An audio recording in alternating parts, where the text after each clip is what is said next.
Digital marketing లో అనుభవం ఉన్న ఎగ్జిక్యూటివ్స్ కావాలను సంప్రదించవలసిన నెంబర్లు 8688926084. 1000 ఎకరాల్లో హెల్త్ టూరిజం హబ్ శంషాబాద్ లో ఏర్పాటు చేస్తాం సీఎం రేవంత్ రెడ్డి.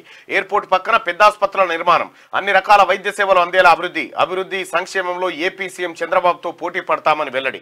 బసవతారకం క్యాన్సర్ ఆసుపత్రి వార్షికోత్సవంలో పాల్గొన్న సీఎం రాష్ట్రంలో హెల్త్ టూరిజం హబ్ ఏర్పాటు చేయాలని ఆలోచిస్తున్నామని సీఎం రేవంత్ రెడ్డి తెలిపారు. దాన్ని దాదాపు 1000 ఎకరాల్లో ఏర్పాటు చేస్తామని చెప్పారు. ప్రపంచ దేశాల నుంచి ఎవరైనా హైదరాబాద్ వస్తే అన్ని రకాల వైద్య సేవలు అందేలా అభివృద్ధి చేస్తామని పేర్కొన్నారు. హైదరాబాద్ లోని Basavatarakam Indo American cancer hospital 24వ వార్షికోత్సవం శనివారం ఆసుపత్రిలో ఘనంగా జరిగింది. కార్యక్రమంలో సీఎం రేవంత్ రెడ్డి పాల్గొని మాట్లాడారు. శంషాబాద్ ఎయిర్పోర్ట్ పక్కన భూమి తీసుకొని పెద్ద ఆసుపత్రులు నిర్మిస్తామని, అక్కడ మెడికల్ హబ్ ను అభివృద్ధి చేస్తామని ఆయన తెలిపారు. ఇందులో బసవతారకం క్యాన్సర్ ఆసుపత్రి ఖచ్చితంగా చోటు ఉంటుందని చెప్పారు. హైదరాబాద్ కు వస్తే జబ్బు నయమవుతుందనే నమ్మకాన్ని ప్రజల్లో కల్పిస్తామన్నారు.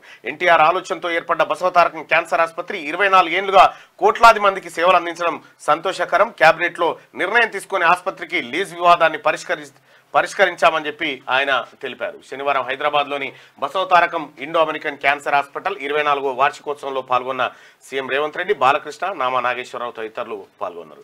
1000 ఎకరాల్లో హెల్త్ టూరిజం హబ్ రాబోతా ఉందట. గతంలో 12 గంటలు పనిచేస్తే చాలనుకునే వాడిని, కానీ పక్కనున్న ఏపీ సీఎం చంద్రబాబు 18 గంటలు పనిచేసే వ్యక్తి. అభివృద్ధి సంక్షేమంలో ఆయనతో పోటీ పడే అవకాశం వచ్చింది.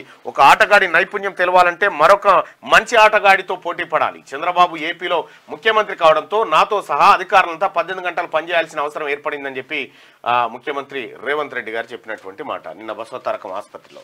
డిజిటల్ మార్కెటింగ్ లో అనుభవం ఉన్న ఎగ్జిక్యూటివ్స్ కావాలను సంప్రదించవలసిన నెంబర్లు 8688926084.